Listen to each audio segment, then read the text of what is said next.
Quel est l'éléphant dans la pièce? Il y a un gros problème dans la stratégie SEO appliquée across the board, partout, de manière globale.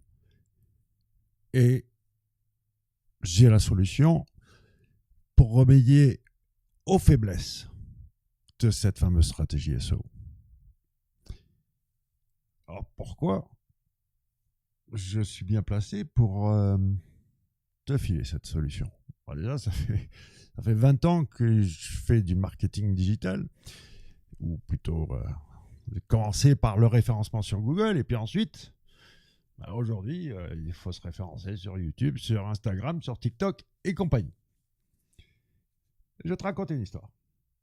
On est 2005-2006, je suis à New York. La journée, fin d'après-midi, je commence mon boulot dans une agence de marketing et plus spécifiquement de branding. Et on a comme client R.J. Reynolds qui arrive avec leur marque de cigarettes Camel. Ils te disent, OK, on veut devenir la marque de cigarettes branchées. Et je sais pas si tu vois, Joe Camel, là, le dessin d'un chameau là, avec un perfecto sur une bannière jaune avec marqué Camel. Voilà l'identité de marque. Grosse confusion entre stratégie de branding et identité de marque. Identité de marque, logo, palette de couleurs, police de caractère. Et puis après, tu peux en faire des visuels, tu peux en faire des mugs, tu peux en faire ce que tu veux, tu peux en faire des sites web. Mais là, il y avait un problème profond par rapport justement à comment devenir une marque branchée. Il avait raison de cibler New York, le centre du monde. Si tu arrives à New York, tu arrives partout ailleurs, d'accord? C'est le dicton. Et à l'époque, on les appelait les leaders d'opinion. Aujourd'hui, on parle d'influenceurs. Mais c'était ce qu'on faisait. C'était via ce biais-là qu'on communiquait et qu'on arrivait donc à booster des marques. OK, Joe Camel. Donc on leur dit, et puis cette campagne, première année, budget test, $250,000, troisième année, 64 millions de dollars. Jolie histoire. Mais le truc, c'est que on leur dit, OK, ça va pas fonctionner avec Joe Camel, on va le faire à notre manière. Il dit, très bien, voilà, 250 000, et on va voir ce que vous valez. Donc, qu'est-ce qu'on a fait? Mon boulot de jour était dans cette agence, mon boulot de nuit était dans le monde de la nuit. Et donc, on connaissait tous les patrons de bars, restaurants, discothèques, tout ce que tu veux, qu'il y a de plus branché à New York. Le patron, on lui fait les $3,000 par mois en cash pour boire, pour investir son lieu. Et là, les employés, en dehors du boulot, ils pouvaient fumer ce qu'ils voulaient. Sur le lieu de travail, de la poche du physio ou du videur à l'entrée jusqu'au plateau de la barmaid ou à côté de la caisse enregistreuse, Camel. Le monde branché de New York fume de la Camel. C'est tout. Pour légitimer les budgets, on a quand même fait un peu de PLV, donc c'est nous les premiers qui avons fait le contour du chameau, simplement. Donc c'était habituellement du côté des chiottes, avec juste ça, un contour de chameau, et on avait fait je me rappelle, des cendriers en porcelaine, c'était un paquet de cigarettes écrasées, donc c'était super joli, les gens le piquaient d'ailleurs, c'était fait pour. Puis c'est tout ce qu'on avait fait au niveau publicité sur le lieu de vente. Tout était passé par, voilà, même pas là, des méga influenceurs, mais macro-influence, qui est quelque chose aussi sur lequel je te conseille de te pencher sur Internet. C'est la même. 250 000 à 64 millions de dollars. À ton avis, est-ce que R.J. Reynolds était content? Donc, ouais, tu as besoin d'une identité de marque. Tu as besoin de ton logo, tu as besoin de ton rien. Mais après, j'ai appris, donc j'ai 30 ans d'expérience dans la fabrication de marques. Et je pense avoir prouvé dans le secteur du référencement en avoir créé quelques-unes, y compris la mienne, ce qu'on appelle le personal branding. Et cet élément, cette pierre angulaire qui permet de faire la différence entre les petits garçons et les grands dans la cour de ceux qui veulent pas juste survivre, pas juste gagner des clopinettes, mais faire partie des grands garçons. Si tu veux jouer dans la cour des grands aujourd'hui, eh ben, je suis désolé, mais c'est obligatoire. Regarde.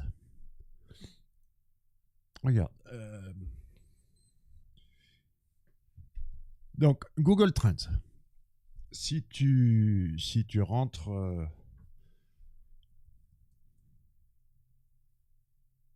ta marque, tu dois sortir. Et alors, ok, tu dois apparaître. Si tu crées un produit, ok, mon clavier, tu vas me gonfler. Si tu crées un produit, même chose. Il faut minimum syndical, c'est que règle-le là, comme ok, on peut mettre, je sais pas, les 5 dernières années si tu veux, régler ton pays, et il faut minimum syndical que tu sortes là-dedans. Si tu n'apparais pas, c'est que la traduction algorithmique des efforts de branding, c'est que tu deviens ce qu'on appelle une entité.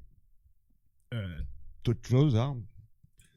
Tout et n'importe quoi peut être une entité, mais toutes les entités ne sont pas égales.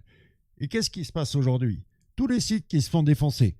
J'ai pas vu tous les sites qui se sont fait défoncer. Par contre, tous ceux que j'ai vus, ils apparaissaient pas là. Ouais, mon contenu, il est super, machin, il est optimisé, tatati, en plus, répond à l'intention et tout le tralala. Oui, mais ton URL, et n'oublie pas que le référencement, c'est vraiment URL par URL. C'est pas un truc le site, c'est une pelote d'URL. Donc, c'est à prendre. Si tu commences à réfléchir ton SEO URL par URL plutôt qu'en termes de domaine, magnifiques choses qui vont se passer. Mais là, regarde. Ça, c'est, ok, ça, c'est un branleur du branding. Allez, il y a des hauts, des bas, un oscillogramme. Mais maintenant, si t'as un peu bossé avec moi, voilà ce qui peut se passer.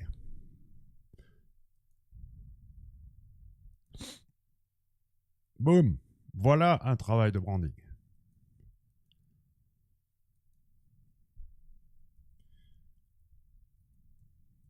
Oups.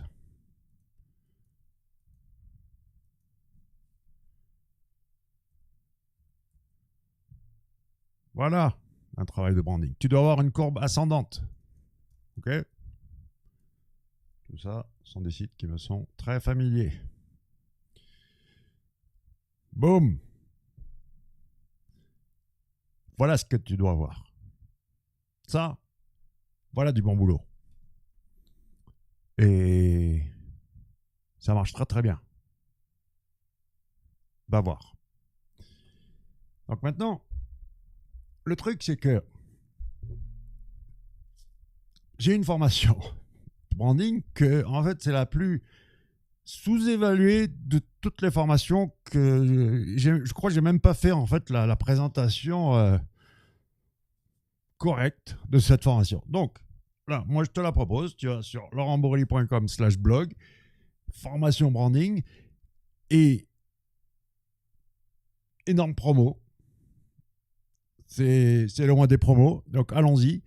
Et honnêtement, même si tu as déjà fait des formations avec moi, tu sais qu'il y a les fameux exercices de branding de la première étape. Déjà, tu vois juste comment répondre à 4 questions en moins de 5 secondes top chrono. Quand vas-tu m'aider? Qui es-tu? Qu'est-ce qu'on fait maintenant? Pourquoi toi? Et tu as 5 secondes top chrono pour répondre à ces 4 questions sur n'importe quelle page web importante. Là,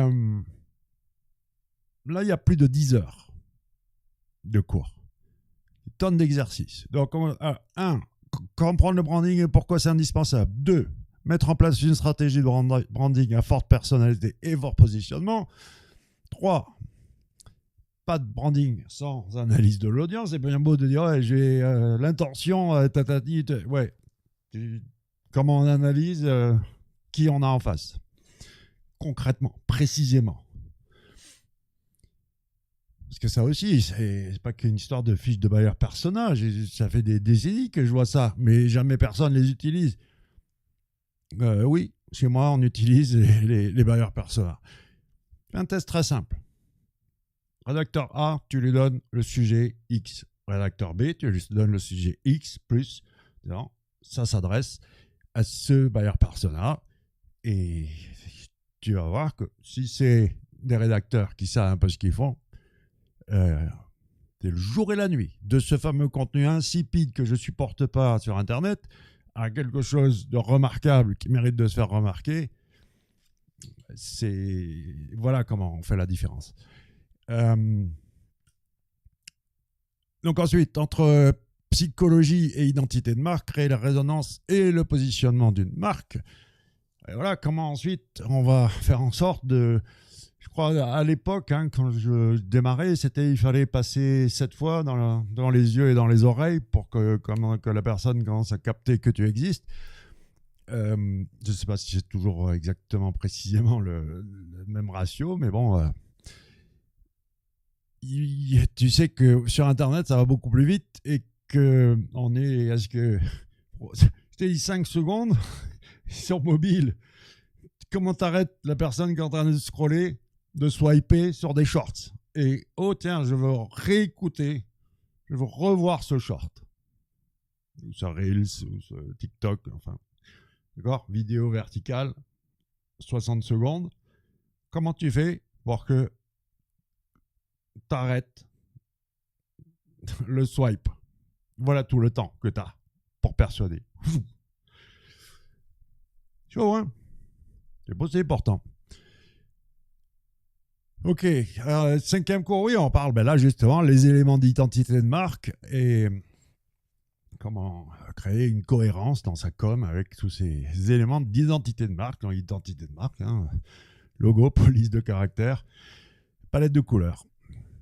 Et après, tu en fais plein de choses. Mais ça, c'est juste l'identité de marque. C'est pas comment tu fabriques une marque.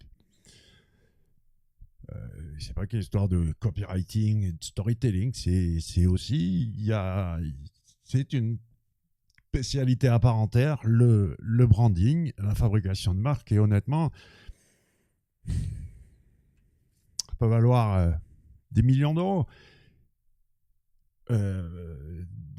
Ouais, bien sûr que ça peut valoir des millions d'euros. Mais je crois qu'il faut déjà commencer à s'initier. Il faut déjà commencer. Et puis, que ce soit des centaines de millions, des millions ou du temps, enfin, il faut des ressources, mais surtout, il faut la méthode. Donc là, je te la file, je ne peux pas faire mieux.